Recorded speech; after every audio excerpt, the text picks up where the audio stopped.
오늘은 기도에 대해서 말씀을 몇 주 나누려고 그래요. 따라서 할까요? 기도의 힘. 여러분, 누가 기도할 수 있죠?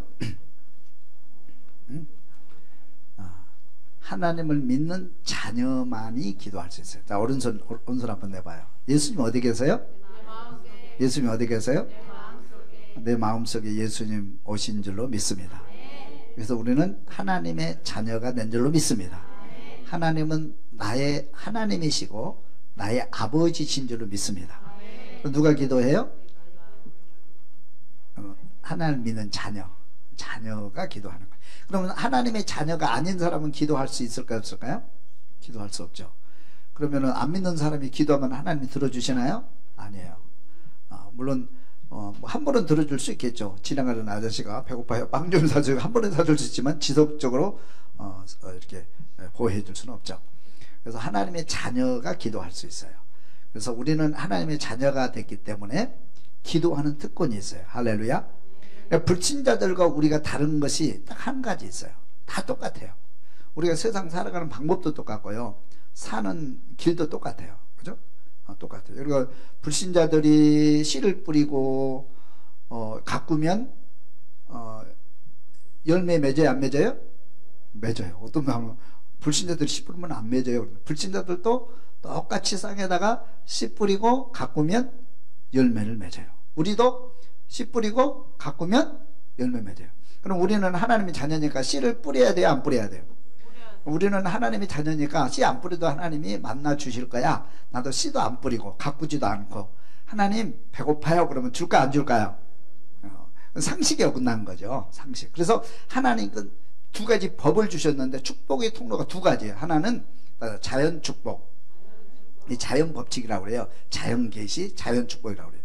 이 창조 때 만들어 놓은 자연 계시, 자연 축복이 있는데, 이거는 누구나 그렇게 하면 복을 받아요. 믿는 자나 안 믿는 자나 똑같이 복을 받아요. 믿습니까? 그래서 사람이 그렇게 살도록 돼 있고, 모든 동물과 식물들이 그렇게 살 수 있도록 창조 질서를 그렇게 질서 있게 만들어 놓은 거예요. 믿습니까? 그걸 잊으면 안 돼요. 그런데 특별 계시가 있었다. 특별 계시, 특별 축복.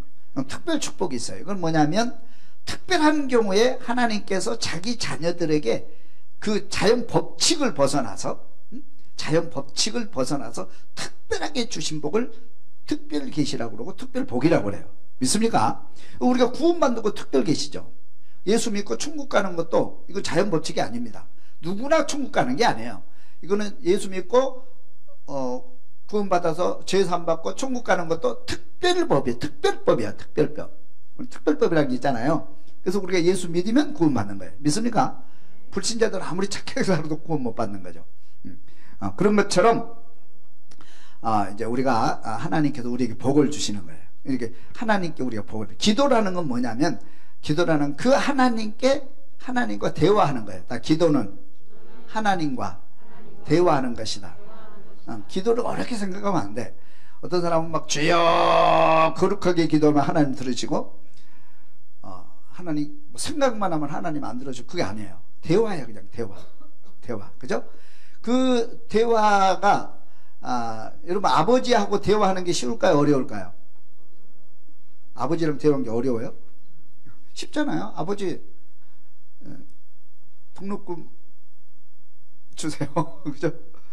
아버지 배고파요, 오늘 불고기 먹으러 가요. 그렇잖아요. 대화는 간단한 거예요. 그러면서 하나님과 대화하는 걸 기도라고 그래요. 하나님과 대화가 기도다. 그러니까 하나님은 눈에 안 보이신 분이잖아요. 영이신 분이기 때문에 아버지는 내 눈에 보여요. 그래, 아버지와 대화하기는 쉬워요. 어렵지 않아요. 누구나 할 수 있어요. 그런데 하나님은 눈에 안 보이신 영적인 존재이기 때문에 또 우리 마음속에 계시잖아요. 우리 안에 오셨잖아요. 그분과 대화하는 것이 뭐다? 기도인 거예요. 그래서 모세를 보면은, 모세가 하나님께 기도하는 거 보면 막 두 손 들고 막 땅을 치면서 그렇게 기도하는 게 아니에요. 모세는 그냥 자연스럽게 그냥 대화하세요. 하나님 힘들어요. 어찌 할까요? 백성들이 돌을 드네요. 너무 힘들고 두려워요. 하나님께서 이렇게 해라. 지팡이 들어라. 반석을 쳐라. 그렇게 대화하시잖아요. 그죠? 그래서 최고의 기도자는 하나님과 깊은 대화를 하는 게 기도예요. 기도를 어렵게 생각하면 안 돼요. 그래서 기도로 대화하는 건 뭐냐면, 내가 대화라고 하는 것은 이게 서로 평상시에도 대화하지만, 또 내가 힘들 때 위로도 받고, 또 내가 문제 해결 못할 때 아버지께 의뢰해서 부탁해서 도움도 받아서 해결도 하고, 이게 대화잖아요. 아버지, 하나님 아버지께. 할렐루야. 그래서 뭐냐면, 우리 천국의 속성이 있어요. 천국의 속성. 그거는 우리 여러분 절대 신앙생활을 어렵게 생각하면 안 돼요. 가정을 보면 알아요. 가정이 천국이다. 그래서 가정에 가면, 가정에는 아버지, 어머니, 자녀 이렇게 있어요. 아버지, 어머니, 자녀. 이렇게 이제 가정의 구성원이 이렇게 돼 있잖아요. 물론 부모님은 빼고요. 아버지, 어머니, 자녀. 이게 이제 가정의 구성원이에요. 이 가정의 구성원이 천국인데, 가정을 여러분들 행복하게 만들어가는 게 얼마나 소중한지 몰라요. 가정은 작은 천국입니다, 여러분. 믿습니까?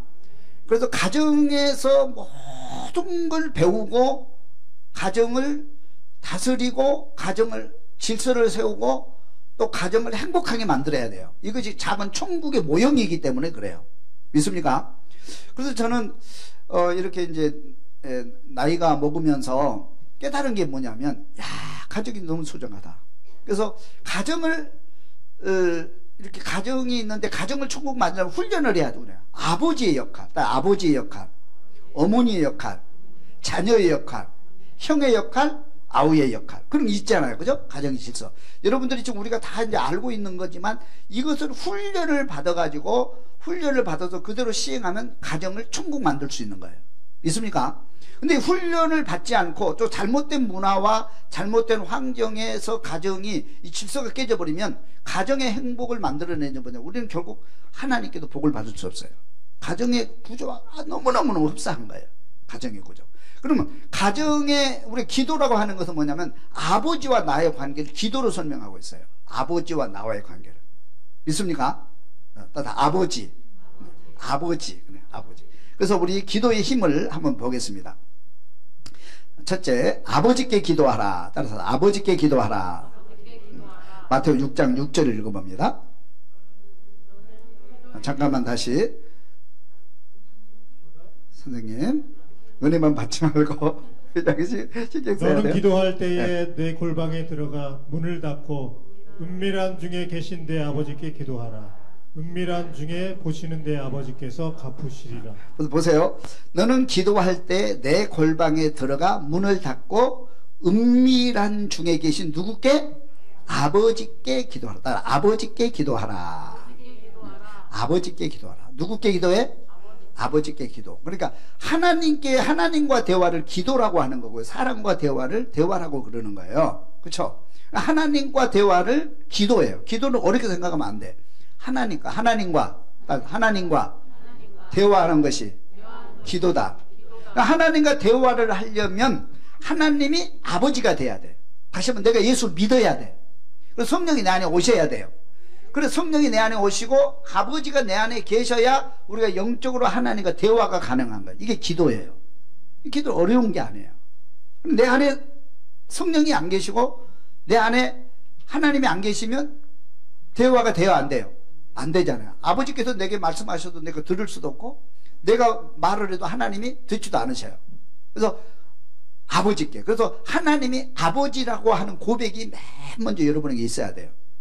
하나님, 아버지. 제가 전에도 간증을 했지만, 저는 이제 저는 예수를 늦게 믿었어요. 청년 때 예수를 믿었으니까 예수를 늦게 믿었어요. 예수 믿고 고백하고 신학교 가고 목사 안수 받고 목회를 시작했어요. 근데 그 하나님이 머릿속에 계신 하나님, 배워서 들은 하나님, 그죠? 막연하게 내가 경험한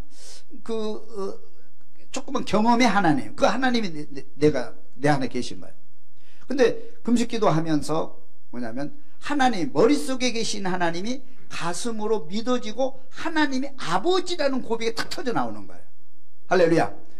하나님의 아버지라는 고백이 터져 나오니까 하나님이 나와 함께 하시고, 내가 생각만 해도 하나님이 생각도 또 말하는 것도 다 하나님 하나님과 대화가 이루어진다는 그런 믿음을 갖게 된 거예요. 그때부터 이제 기도가 되게 되고, 근데 생각만 해도 기도고, 우리가 가면서 생각해도 다 기도인 거예요, 그게. 하나님과 대화하는 거. 하나님이 아버지로 믿어져야 돼요. 다시 따라서 하나님, 아버지. 믿어지시면 아멘. 만약에 이것이 안 믿어지시면 기도 다시 하셔야 돼요. 여러분, 아무리 기도해도 하나님이 듣지를 않습니다. 그리고 응답도 없고요. 그냥 독백일 뿐이에요. 불신자들도 얼마든지 기도하죠. 독백이에요. 하나님이 듣지 않으면 독백이죠. 내가 대화를 하는데 서로 응답이 오고 가는 대화가 없으면 독백하는 거죠. 소나무와 대화하는 거죠. 종교인들도 다 그냥 형식적으로 하나님 아버지 그러고 뭐 기도 제목 올리고, 그런데 응답은 없는, 하나님과 대화가 안 이루어져요. 하나님이 아버지로 믿어져야 돼요. 믿어져야 돼요. 그래서 하나님의 아버지로 믿어지는 기도를 먼저 하셔야 돼요. 그것이 확실히 믿어질 때 그때부터 기도가 시작되는 거예요. 그러면 기도가 풀려지기 시작하고, 기도는 어려운 것이 아니고 쉬운 거예요. 대화하기 때문에. 할렐루야. 하나님 아버지. 하나님 아버지라는 말을 맨 먼저 쓰신 분이 계세요. 누굴까요? 하나님을 아버지라고 쓰신 분이 계세요. 누구예요? 예수님이에요. 구약시대 예수님이 오시기 구약시대 사람들은 하나님을 그냥 여호와라고 그랬어요. 하나님 여호와라는 이름도 부르지는 못해요. 여호와. 너무 거룩하신 분이고 완전하신 분이고 능력이 많으신 창조주 하나님이기 때문에 하나님을 감히 쳐다볼 수도 없고 하나님을 부를 수도 없는 거예요. 그래서 성경을 쓸 때도 이 성경이 히브리어로 써 있잖아요. 히브리어는 모음이 반드시 점이 들어가요. 위에 여호와라고 쓸 때는 점을 빼버린 거예요. 쓸 때도 여호와라는 이름을 함부로 못 써요. 잘못 쓰게 되면 화가 내게 임할까봐. 그래서 구약 성경은 거룩하신 하나님을, 우리는 죄인이기 때문에 죄인이 거룩한 하나님을 만나면 죽는 걸로 돼 있어요. 그래서 사람들이 궁금해가지고 법궤를 연 거예요. 이분은 여기 안에 하나님 계신다는데 하나님이 어떻게 생겼나 한번 볼까? 그래서 법궤를 열다 다 죽은 거예요. 하나님을 만나면 죽는 걸로 돼 있어요. 그래서 하나님을 감히 하나님이라고 부르지도 못해요. 그래서 하늘을 쳐다보면서 기도하는 거예요. 이해가 가요? 너무 거룩하죠. 우리는 하나님을 만날 수가 없어요. 하나님을 만나면 다 죽어요. 다 죽는 거예요. 그래서 하나님을 너무 거룩하신 분이니까, 너무 크신 분이니까, 그렇죠? 그리고 우리는 죄인이고 하나님은 거룩하신 분이기 때문에 그런 거예요. 그러나 하나님의 도움 없이는 살 수가 없어요. 근데 예수님께서 오셔가지고 하나님을 향해서 기도하는데 아버지여 그렇게 기도하시는 거예요. 나는 아버지께로부터 왔다. 아버지가 나를 보내셨다. 아버지 내 기도를 들어주세요. 이렇게 기도를 하세요. 그래서 하나님을 해서 아버지라고 표현하신 분이 누구냐면 예수님이세요. 할렐루야. 아버지라. 그렇게 유대인들이 그렇게 하잖아요. 저 사람이 누군데 감히 하나님을 나가서 자기 아버지래. 또 아버지께서 왔대. 이거 말도 안 되는 소리야. 하나님의 이름을 욕되게 하는 거잖아요. 그러면서 예수를 공격한 거예요. 그래서 예수님은 하나님께로부터 와서 하나님을 향해서 항상 기도할 때 아버지 그렇게 기도한 거예요. 아버지. 나도 아버지.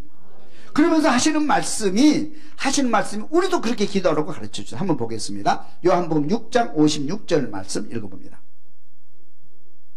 내 살을 먹고 내 피를 마시는 자는 내 안에 거하고 나도 그의 안에 거하나니 살아계신 아버지께서 나를 보내심에 내가 아버지로 말미암아 사는 것 같이 나를 먹는 그 사람도 나로 말미암아 살리라. 아멘. 여기 보니까 내 살을 먹고 내 피를 마시는 자, 다시 말하면 예수를 믿는 자, 십자가에 죽으시고 부활하신 예수를 믿는 자는 그런 뜻이에요. 믿는 자는 살아계신 아버지께서 나를 보내심에 내가 아버지로 말미암아 사는 것 같이 나를 먹는 그 사람도, 예수를 믿는 그 사람도 나로 말미암아 살리라. 할렐루야. 그러니까 하나님이 나를 보내시고 내가 하나님을 아버지라고 부른 것처럼 너희들이 나를 믿으면 나로 말미암아 살려라. 나와 같이 하나님을 너희들도 아버지라고 부를 수 있다. 그러니까 아버지께 기도하라. 그런 뜻이에요. 아멘. 아멘. 그러면서 우리 예수님께서도 하나님께 간절히 기도하는 모습을 한 번 더 보겠습니다. 마가복음 14장 35절 말씀. 조금 나아가사 땅에 엎드려 될 수 있는 대로 이때가 자기에게서 지나가기를 구하여 이르시되 아빠 아버지여 아버지께서는 모든 것이 가능하오니 이 잔을 내게서 옮기시옵소서. 그러나 나의 원대로 마옵시고 아버지 원대로 하옵소서 하시고. 아빠 아버지, 아빠라는 표현을 쓰죠. 아빠. 요즘은 이제 우리는 어렸을 때 아빠라는 말을 못 썼거든요. 우리는 아부지 그랬어요. 엄니, 아부지 그렇게 부르거든요. 사투리로. 아빠라는 말을 서울에 와서 쓰려고 괜히 간지러워요. 아빠, 엄마 이 말을 잘 못 썼거든요. 요즘은 이제 아빠, 엄마 이렇게 하잖아요. 아빠, 엄마 그렇게 하는데, 하여튼 여기도 예수님도 아빠, 아버지, 아빠, 아버지여, 아버지께서 모든 것을 가시오니 내 기도를 들어주시옵소서, 이렇게 기도해요. 그러니까 하나님과 예수님이 얼마나 가까운가를 볼 수가 있죠. 응? 그러니까 여러분이 하나님과 우리 사이엔 가까워요, 안 가까워요? 너무나 가까워요. 너무나 가까워요. 그죠? 그래서 아버지, 그래서 우리가 기도할 때 아버지라는 개념을 먼저 해야 되고, 아버지 훈련이 돼야 돼요. 아버지 훈련. 그래서 여러분들이 기도를 하고 신앙생활을 하고 복을 받으려면요, 저는 아까도 말씀을 드렸지만은 아버지 훈련이 필요해요. 아버지 훈련이 안 된 사람이 너무 많아. 저도 아버지 훈련을 받아본 적이 없거든요. 그래서 아버지가 너무 중요하구나. 신앙생활인데 아버지가 너무 중요하구나. 가정에서 아버지가 너무 중요하구나. 이거를 깨닫고요. 그래서 언누리교회에서 시작한 운동이 뭐냐면 아버지 학교 그렇게 만들었어요. 그 전국에 아버지를 훈련시키다. 아버지가 훈련받고 아버지가 변하고 아버지가 제 위치에 서 있으면 가정이 행복해질 수 있다. 그래서 아버지 학교가 만들어져 가지고 수년 동안 한국계를 깨우는 운동을 했어요. 저도 거기 한번 다녀왔는데, 아버지가 돼야 되겠다. 아버지가 무슨 일을 해야 되는지 저는 몰랐거든요. 그냥 이렇게 그냥 우리가 보통 때 그렇게 한다고요. 훈련을 안 받아도 또 잘하는 사람 잘해요. 근데 훈련을 안 받아가지고 아버지 어머니 역할을 전혀 모르고 가정이 막 질서가 없고 가정이 불행해지고 자녀들도 뭐 이렇게 행복하게 성장을 못해요. 여러분, 우리 아이 달래줘서 그 프로그램도 봐도 아이가 아주 심각한 아이 있잖아요. 아이도 저 아이가 어떻게 저럴 수가 있나? 근데 다 누구한테 문제가 있어요? 엄마, 아버지한테 문제가 있는 것을 발견할 수 있어요. 엄마, 아버지를 딱 고치니까 애들이 금방 달라지잖아요. 금방 달라지거든요. 그러니까 아버지, 엄마가 중요해요, 안 중요해요? 중요해요. 아버지 훈련을 받아야 돼요. 옆에 인사하고 있어. 아버지 훈련 좀 받읍시다. 엄마 훈련도 받읍시다. 중요하거든 이게. 아버지 훈련 받아야 돼요. 아버지가 뭘 해야 되는지. 근데 요즘은 보면은요, 이 훈련을 안 받아서 문제지만 이 훈련이 좀 헷갈려요. 또 요즘 뭐 남녀 평등이라는 이름으로 이게 남자가 아버지가 해야 될 일을 엄마가 하고, 아버지가 해야 될 일을 아들이 막 하고, 물론 이제 무슨 일을 해야 된다는 거 뭐 정확한 규정은 없지만 아버지가 해야 될 일, 어머니가 해야 될 일, 아들이 해야 될 일 분명히 있거든요. 언론적으로. 그죠? 그 훈련이 잘 돼야 질서가 바로 서지거든요. 근데 그게 잘 안 돼가지고 문제가 참 심각하게 벌어지는 게 너무 많아요. 그래서 저는 꼭 가정 훈련을 받고 아버지 훈련, 결혼하기 전에도 아버지 훈련을 받고 결혼했으면 진짜 좋은 남편, 좋은 아버지가 될 것 같아요. 여자들도 엄마 훈련을 좀 받고 어머니가 해야 될 일 모시고 그리고 훈련을 받고 결혼하면 참 좋을 것 같아요. 이게 굉장히 중요하거든요. 그래서 오늘께서 결혼학교 있잖아요. 결혼 예배학교. 결혼하기 전에 반드시 12주 동안 훈련학교를 수료하고 결혼식을 해요. 많이 좋아져요. 그리고 결혼해가지고도 행복하게 사는 비율이 훨씬 높아져요. 그래서 저도 이제 결혼하고 그럴 때 4주 동안 좀 훈련하자, 충분하지 않지만 기본적인 훈련을 하는데 많이 좋아진 것 같아요. 다행히 제가 이제 목사가 결혼식 주례를 한다는 거는 하나님 앞에서 한다는 의식이잖아요. 상징이잖아요. 목사가 한다는 거는 하나님의 축복을 받는다. 그래서 저는 결혼식 주례하는 지금까지도 기도해요. 명단축 적어놓고 계속 기도해요. 매일은 못하지만 생각날 때마다 기도해요. 제가 주례한 그 가정이 깨지지 않고 행복하게 천국 가정 만들어가게 하옵소서. 그렇게 기도하고, 또 우리 교회 청년들은 또 이제 자주 만날 수 있는 기회가 자주 있으니까 가끔 전화 통화도 하고 잘 지내느냐고 통화도 하고 그렇게 하는데, 좀 더 적극적으로 했으면 좋겠는데 그 적극적으로 못하고 좀 안타깝긴 해요. 여하튼 아버지 학교 훈련 받고 여러분들이 좋은 아버지, 좋은 또 아내가 될 수 있기를, 또 어머니가 될 수 있기를 주님의 이름으로 축원합니다. 그래서 우리가 기억을 보면은 아버지 그러면 인상이, 우리가 이제 경험적으로 아버지를 인상하기 때문에 아버지 그러면 내가 우리 아버지 맨날 술만 드셔. 우리가 맨날 술만 드시고, 술 드시면 어저께 이렇게 하라고 그랬다가 또 오늘은 이렇게 생각이 확 바뀌고 막 폭력하고, 그런 것이 아버지의 이미지 속에 박혀 있는 사람이고, 어떤 분은 아버지 그러면 뭐든지 해결해주고 도와주는 그런 아버지 상도 있고, 다 틀리잖아요. 내가 경험한 아버지가. 그죠? 다 틀려요. 그래서 그 개념을 이제 그 교훈 삼기를 하지만 그 개념을 딱 치우고 성경에서 아버지가 누군가, 성경에서 어머니가 누군가, 그 훈련이 분명히 되어져야, 정립이 되어져야 아버지가 내 머릿속에 있게 되고, 그 아버지, 하나님을 아버지에 위치해 놓고 우리가 대화하고 기도하면 기도가 훨씬 쉬워지고, 또 기도를 통해서 우리가 엄청난 축복을 받게 될 줄로 믿습니다.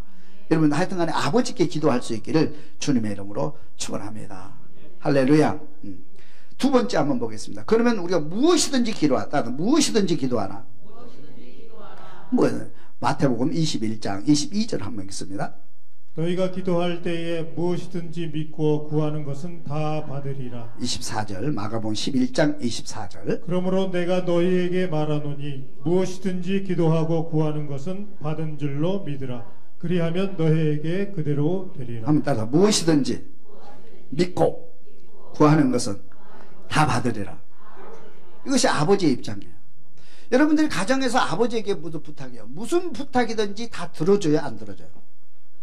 다 들어줘요, 안 들어줘요? 아버지가 다 들어줘요.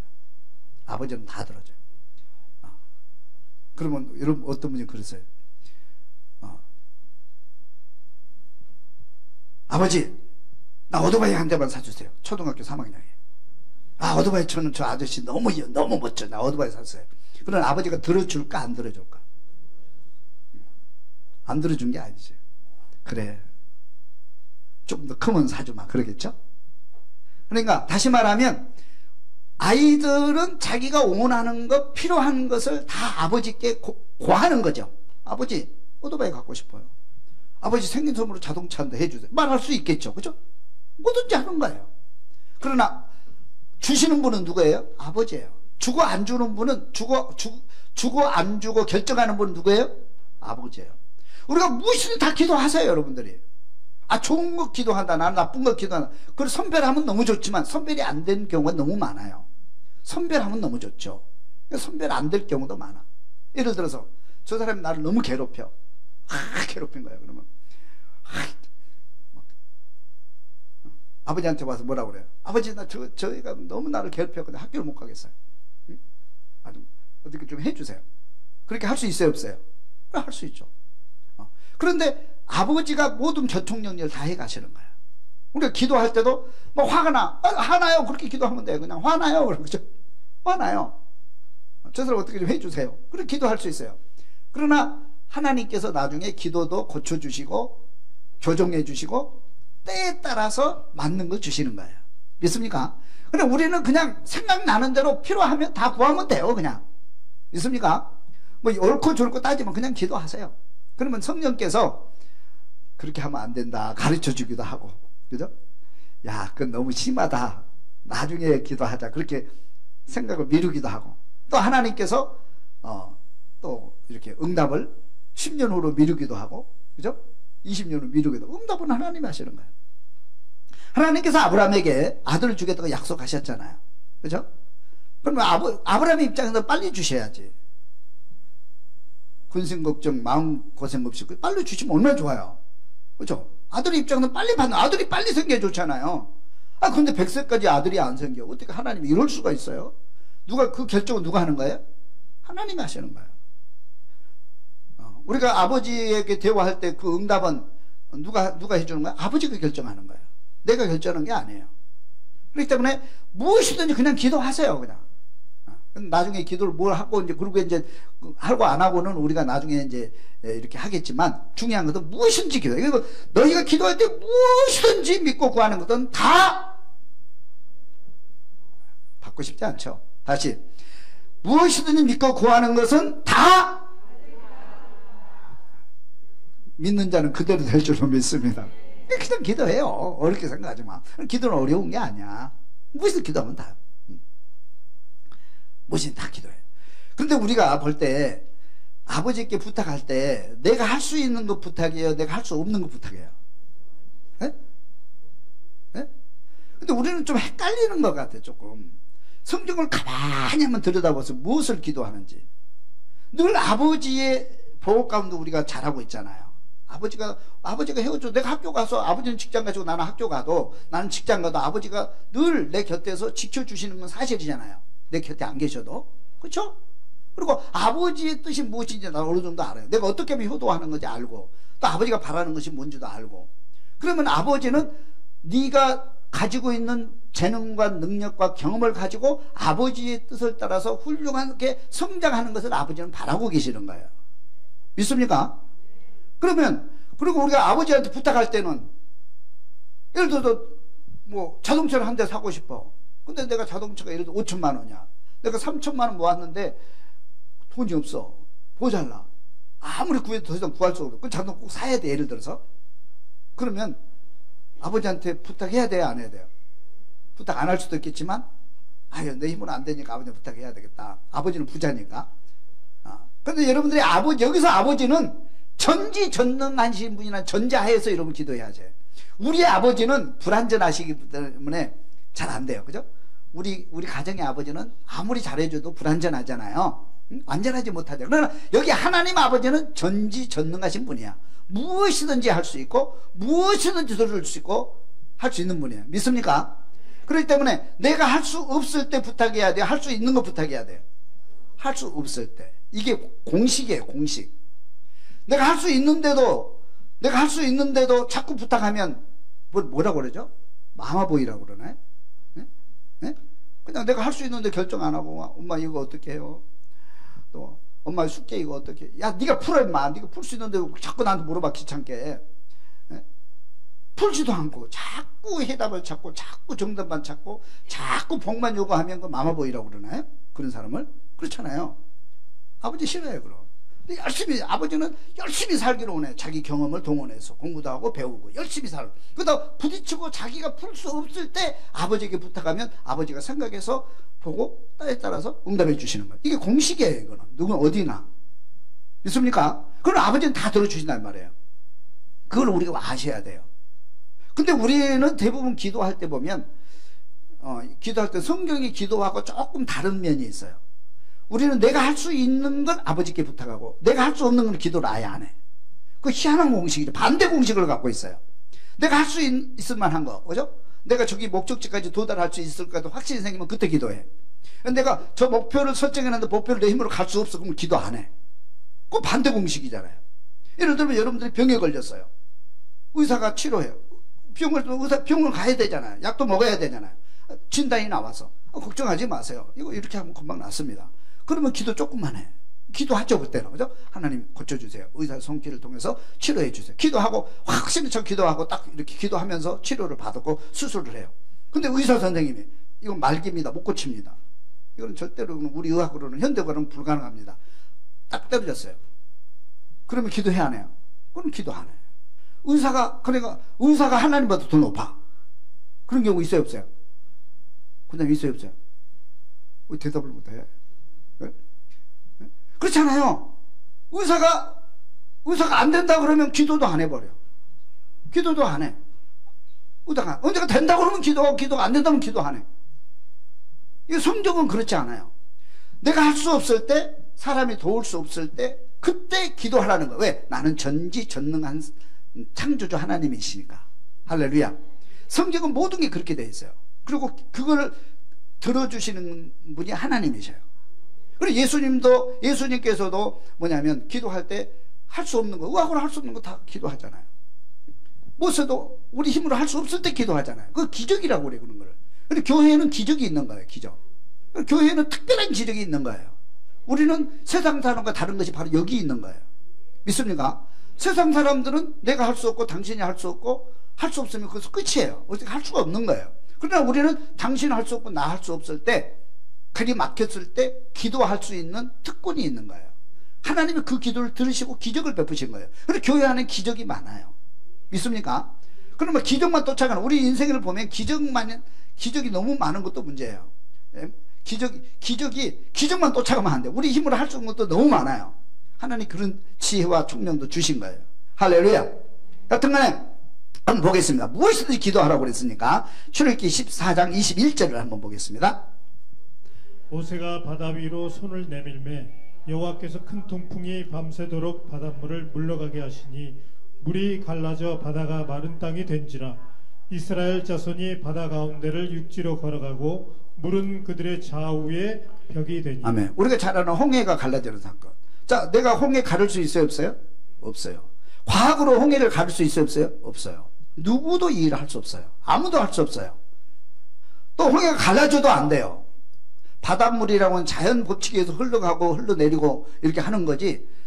자연 법칙을 거슬러 가지고 홍해를 양쪽으로 가르면 이게 문제가 자연 법칙을 이게 훼손하기 때문에 이게 문제가 생길 수 있는 거예요. 그렇죠? 근데 모세가 기도하잖아요. 안 될 때. 그 하나님이 하시는 거야. 이걸 특별 법칙이라고 그래요. 특별 은혜. 특별 법칙이에요, 이거는. 할렐루야. 자, 여러분 한번 물어볼게요. 여러분이 그런 상황에서 모세처럼 하나님 앞에 서서 기도할 수 있는 그런 믿음이 오신 분, 오른손으로 아멘 해봐요. 아멘. 올까 말까. 다시 한번. 그런 믿음이 오신 분, 아멘. 아멘. 한번 기도해 봅시다. 그런 훈련이 필요하단 말이에요. 우리에게는 진짜 그런 훈련이 필요하단 말이에요. 여러분이 길을 가다가 딱 막혀서 아무것도 할 수 없는, 내가 할 수 있는 거 아무것도 없는 거야. 그때 기도하는 거예요. 그때. 예? 내가 할 수 있는 거 그런 불신자들이 그래. 당신은 기도하는, 나는 기도 안 해도 이거 잘하고 있는데 너는 기도하면서 그것도 못 푸냐? 그러죠. 그런 경우 들어봤어요? 안 들어봤어요? 자기는 기도 안 하고도 문제 잘 풀고 하는데 얘네는 기도해도 이 문제도 못 푸냐? 아니에요. 우리는 너도 할 수 없고 나도 할 수 없을 때 기도하고, 기도할 때 하나님은 홍해를 가르시는 거예요. 누가 가르치냐? 홍해를 누가 가르쳤어요? 이거는 하나님이 가르친 거예요. 이거를 우리가 믿어야 돼요. 한 번 더 보겠습니다. 여호수아서 10장 12절 말씀. 여호와께서 아모리 사람을 이스라엘 자손에게 넘겨주시던 날에 여호수아가 여호와께 아뢰어 이스라엘의 목전에서 이르되 태양아 너는 기브온 위에 머무르라. 달아 너도 아알론 골짜기에서 그리할지어다 하매 태양이 머물고 달이 멈추기를 백성이 그 대적에게 원수를 갚기까지 하였느니라. 야살의 책에 태양이 중천에 머물러서 거의 종일토록 속히 내려가지 아니하였다고 기록되지 아니하였느냐. 놀라운 일이 일어났는데 홍해가 가려니까 더 놀라운 일이 일어나요. 홍해가 가려. 여호수아가 이제 가나안 땅에 들어가서 아모리 족속과 전쟁 중에 있는데 해가 넘어가면 안 되는 거예요. 반드시 이겨야 이 전쟁에서. 그래야 우리가 사는 거예요. 전쟁 중에 하나님께 기도를 해. 하나님께 태양을 멈추게 해주세요. 해지면 안 됩니다. 달을 멈추게 해주세요. 여러분 이런 기도가 어떻게 이런 기도를 할 수 있어요? 오른쪽에 한번 해보세요. 태양이 멈추라. 근데 이런 기도를 했는데 하나님은 태양도 멈출 수 있는 능력을 가지고 있다 하는 것을 보여주는 거예요. 할렐루야. 진짜 태양이 멈췄거든요. 어떤 과학자가 이거를 설명을 하는데 그 과학적 원리에 의해서 이거 멈췄던 기록 흔적이 있대요. 과학적으로. 뭐 자세한 건 저도 모르겠지만 실제로 역사위에서 태양과 달이 멈췄던 흔적이 있단 말이에요. 하나님은 자연 법칙을 멈추기도 하고 돌기도 하실 수 있는 분이 바로 하나님인 것을 믿으시기를 주님 축원합니다. 할 수 없을 때 하나님 기도하잖아요. 그럼 이건 우리가 이것도 뭘 보는 거예요? 내가 할 수 없을 때, 당신이 할 수 없을 때, 아무것도 할 수 없을 때, 그러나 앞으로 전진해야 되는데 그럴 때 하나님께 기도하는 용기, 기도하는 믿음 달라고 한번 기도해 보세요. 할렐루야. 여기서 뭐냐면 믿음이 있고 없고 차이가 나는 거예요. 예수님의 기도를 한번 볼까요? 마태복음 9장 6절 말씀. 중풍병자에게 말씀하시되 일어나 내 침상을 가지고 집으로 가라 하시니 그가 일어나 집으로 돌아가거늘 무리가 보고 두려워하며 이런 권능을 사람에게 주신 하나님께 영광을 돌리니라. 아멘. 자, 중풍병자 의학으로 고칠 수 있어요, 없어요? 못 고치잖아요. 본인도 포기하고 살아요. 지금도 중풍병 고치기 어렵거든요. 지금 의학이 발달했어도 힘들어요. 많은 병이 의학이 그렇게 발달해도 우리의 질병을 완전히 정복을 못 하잖아요. 지금도. 지금도 그러거든요. 근데 예수님께서 말씀 한마디에 중풍병이 걷고, 안진병자가 걷고, 눈 문제가 눈을 뜨고, 귀가 열리는 역사가 임해요. 믿습니까? 그러면 우리가 오늘날에 의학적으로 의학적으로 고칠 수 없다 할지라도 내 안에 계신 아버지, 내 안에 하나님께 기도하면 하나님이 고쳐줄 수도 있다 없다? 있다는 거예요. 있다는 거예요. 그 믿음을 갖고 기도해야 돼요. 고치고 고쳐주고 안 고치고는 하나님이 하실 일이야. 안 고쳐줘도 아멘, 고쳐주면 더 아멘. 할렐루야.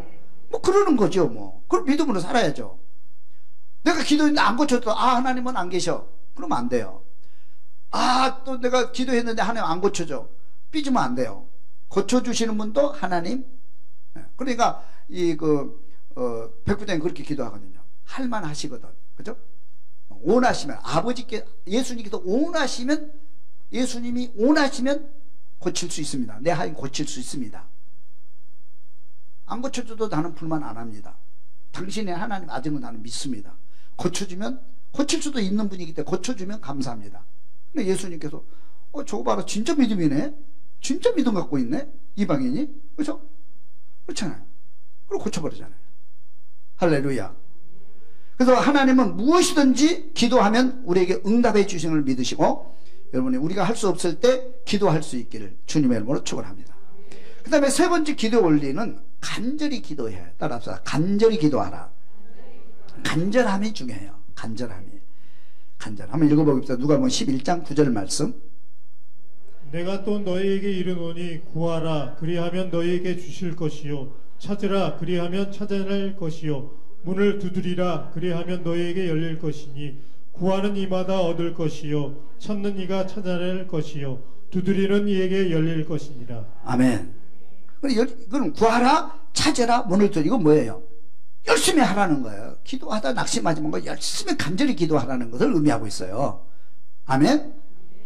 여러분 구하면 반드시 얻을 줄로 믿습니다. 이거는 우리가 인생을 살아가는데 중요한 법칙 중에 하나예요. 성공으로 가는 법칙 중에 하나. 구하면 여러분 목표를 저기로 구하면 반드시 얻게 돼 있어요. 구하는 자가 얻게 돼 있어요. 믿습니까? 그 다음에 찾는 자가 찾게 돼 있어요. 찾으면 반드시 정답이 찾아져요. 길이 찾아져요. 할렐루야. 찾으세요. 그리고 문을 두드리라. 문이 닫혔으면 자꾸 두드리면 열리게 되고 하나님이 열어주실 줄로 믿습니다. 축복의 법칙이고 또 기도의 법칙이에요. 간절히 하라는 거예요. 간절히 사모함. 간절히 사모함. 근데 우리는 사모함이 없어요. 목표도 없고 목표가 없으니까 사모함도 없는 거예요. 목표가 분명하지 않아요. 목적지가 분명하지 않아요. 그래서 사모함이 부족해요. 그래서 한 번 해보고 두 번 해보고 안 해보고 집어치운 거죠. 그렇죠? 간절한 기도, 간절한 기도. 이런 간절한 기도 할 수 있기를 주님 축원합니다. 어떤 소리를 많이 지르면 간절하다. 물론 간절하면 소리도 지르죠. 간절하면 우리 마음에서 간절함이 있어야 돼요. 그렇잖아요. 진짜 간절하면 소리도 안 나와요. 그죠? 진짜 여러분이 어떤 위기에 봉착하면 목소리도 안 나와요. 그죠? 그러니까 어떤 분들은 막 통성으로만 기도하면 하나님이 들어주고 조용히 기도하면 하나님 안 들어줍니다. 유대인들이 항상 기도할 때 뭐냐면 길거리가 사람들이 많은 곳에서 두 손 들고 통성으로 기도해요. 통성으로. 너희들은 골방에 가서 기도하라 그러잖아요. 골방에 아무도 모르는 아무도 골방에서 은밀하게 계신 중에 응답하신다. 그렇게 돼 있어요. 하나님은 내 안에 계시기 때문에 내가 소곤소곤 얘기도 듣고 내가 생각에도 들으시고 중요한 건 간절함이에요. 간절함이 때로는 목소리도 크게도 나올 수 있고 간절함이 묵상으로도 나올 수 있고 간절함이 어떤 행동으로 나올 수 있어요. 중요한 건 내 마음속에 그 소망 바라는 것이 간절함이 내 안에 있어야 돼요. 간절함. 믿습니까? 간절함이 뭐냐 그랬잖아요. 목이 막 타 죽겠어요. 그러면 그 사람의 간절함은 뭐예요? 목마름이잖아요. 물이잖아요. 배고픈 사람에게 간절함은 뭘까요? 빵이잖아요. 어떻게 빵을 먹어야 돼? 아주 죽을 것 같아요. 빵이 간절함이에요. 배가 안 고프면 간절함이 없어요. 목 안 마르면 간절함이 없어요. 그죠? 그냥 뭐 있으면 마시고 없으면 안 마시고 물 찾다가 없으면 안 마시는 거예요. 그러나 정말 물 마른 사람은 없어도 막 찾으러 다니는 거예요. 이게 간절함이에요. 응? 간절함. 그래서 간절히 기도하라는 거예요. 여러분 간절함이 있으면요 모든 환경을 다 극복하게 돼요. 예를 보세요. 우리 가나안 여인의 기도를 보세요. 가나안 여인. 가나안 이방 사람이에요. 가나안 예수님 찾아왔어요. 내 딸이 흉악한 귀신들 죽게 되었습니다. 좀 고쳐주세요. 그러니까 아니다. 나 못 고쳐주겠다. 나는 이스라엘 사람을 위해서 왔지 너를 위해서 온 게 아니다. 그래도 고쳐주세요. 그러니까 떡을 취하여 개들에게 던지기 마땅치 않다. 너는 개 같은 여자에게 나는 떡을 줄 수 없다. 그런 얘기예요.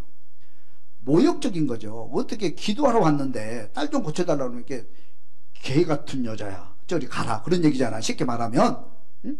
여러분들이 축복 기도를 받으러 왔는데 나는 동상교인 아니고는 기도할 수 없어. 가세요. 그러니까. 그래도 고쳐주세요. 한 번만 기도해 주세요. 야, 개 같은 여자야. 그러면은 그 사람이 어떻게 하겠어요? 내가 만약에 그 여자한테 예배에서 기도를 하는데 말을 안 들으니까 얘 개 같은 여자 밖에 나가. 만약에 그렇게 했다면 이분이 어떻게 하겠어요? 여러분 같으면 어떻게 하겠어요? 화낼 쪽은 안 되지. 그냥 막 난리 법석 나겠지. 그렇잖아요. 근데 이 여인이 하는 얘기를 보세요. 그런 얘기를 들으니까 개 같은 여자야. 나는 개에게 떡을 줄 수 없어. 그러니까 자존심 싹 버리잖아요. 그러면서 하는 얘기가 옳습니다. 주님의 말씀 옳습니다. 개들도 땅에서 떨어지는 상에서 떨어지는 부스레기를 먹고 살지 않습니까? 부스레기라도 줬사오니 주시옵소서. 자존심 딱 버리고 기도하니까 주님께도 깜짝 놀라는 거예요. 세상에 이런 여자가 어디 있어? 이렇게 간절하게 구하는 이런 믿음이 어디 있어? 내 믿음대로 되라. 딸이 바로 고침받은 거예요. 할렐루야. 근데 간절함이 있으면은요, 체면도 자존심도 다 없어져요.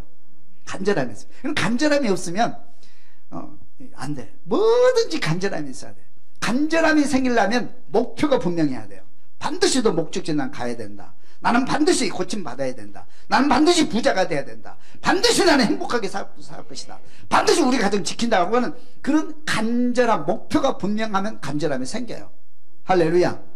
그러면 그 간절함으로 기도하라는 거예요. 하나님께서는 간절하게 기도할 때 꼭 응답해 주신다. 그런 원리예요. 사람하고 똑같잖아요. 여러분들이 세상에서 사업할 때도 간절함으로 한번 해보세요. 그러면 문이 열려요. 할렐루야. 그 다음에 한번 마지막으로 보겠습니다. 낙심하지 말고 기도하라. 다시 낙심하지 말고 기도하라. 마태복음 18장 1절 읽습니다. 예수께서 그들에게 항상 기도하고 낙심하지 말아야 할 것을 비유로 말씀하여 18장 5절 이 과부가 나를 번거롭게 하니 내가 그 원한을 풀어주리라. 그렇지 않으면 늘 와서 나를 괴롭게 하리라 하였느니라. 주께서 또 이르시되 불의한 재판장이 말한 것을 들으라. 7절 하물며 하나님께서 그 밤낮 부르짖는 택하신 자들의 원한을 풀어주지 아니하시겠느냐. 그들에게 오래 참으시겠느냐. 내가 너희에게 이르노니 속히 그 원한을 풀어주시리라. 그러나 인자가 올 때에 세상에서 믿음을 보겠느냐 하시니라. 중요한 게 있어요. 우리는 기도하다가 낙심하면 안 돼요. 낙심하면 아무도 돕지 않고 하나님도 도와줄 수 없다. 낙심하고 포기하잖아요. 낙심하고 포기하면 누구도 그 사람을 도와줄 수 없어요. 도왔어요. 그죠? 간절하면 도와주는 사람이 많이 생겨요. 간절하게 살면요 도와주는 사람이 생겨요. 근데 내가 낙심하고 포기한 건 나는 안 해. 나 공부 안 할 거야. 나는 공부 안 해. 딱 하고 안 한다고 하고 낙심하고 포기해버리면 도와줄 수가 없어요. 옆에 사람 도와줄 수도 없어요. 도와줄 마음도 안 생기고 도와줘도 뭐 거부하고 그 사람은 하나님도 도와줄 수가 없어요. 하나님도 그 사람을 도와주지를 못해요. 그냥 포기하면 안 돼. 성경은 절대 포기하지 말라고 해요. 반드시 우리는 승리의 삶을 누리는 거거든요. 예수 믿는 사람은. 예수 믿는 사람의 결론은 반드시 승리예요. 축복이고 천국입니다. 우리는. 믿습니까? 우리는 승리의 삶을 살고 있는데 그래서 우리는 항상 가나안 땅이 우리가 도착지는 가나안 땅이 우리 가나안 도착하도록 돼 있는 거예요. 원리 자체가 천국에 도착하도록 돼 있는 거예요. 믿습니까? 그래서 중간에 포기하면 된다 안 된다? 포기하면 안 된다. 절대 포기하지 마세요. 포기 안 하면 돼요. 그러면서 예화로 말씀하시잖아요. 주님께서 악한 재판관이 있는데 이 사람은 돈만 주면 무조건 막 판결 지 맘대로 해버려요. 한 과부가 있는데 돈도 없어. 너무 억울해. 그래가지고 막 너무 억울해요. 막 그런 맨날 그래. 야 안 돼. 거들떠보죠. 아주 거들떠보지도 않아요. 신경도 안 써요. 매일 했어요. 매일 했어요. 1인시 하는 1인시. 매일 그 집에 가서. 그러니까 이 사람이 들어줬어요. 이유가 뭐예요? 들어준 이유가 귀찮아서. 귀찮아서 그냥 해결해 준 거예요. 세상 악한 사람도 하도 간절하게 포기하지 않고 끝까지 하면 귀찮아서 그냥 들어줘 버려. 귀찮아서. 그런데 하물며 하늘에 계신 아버지께서 구하는 자에게 좋은 곳으로 주지 않겠느냐. 그렇게 돼 있어요. 그러니까 낙심하지 않고 끝까지 기도하면 하나님은 반드시 좋은 것으로 우리에게 응답하실 줄로 믿습니다. 그래서 기도의 힘이 이렇게 큰 거예요.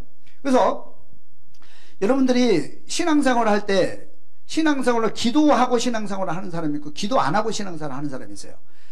근데 교회 밖에 있는 사람은 기도할 수가 없어요. 기도는 독백에 불과해요.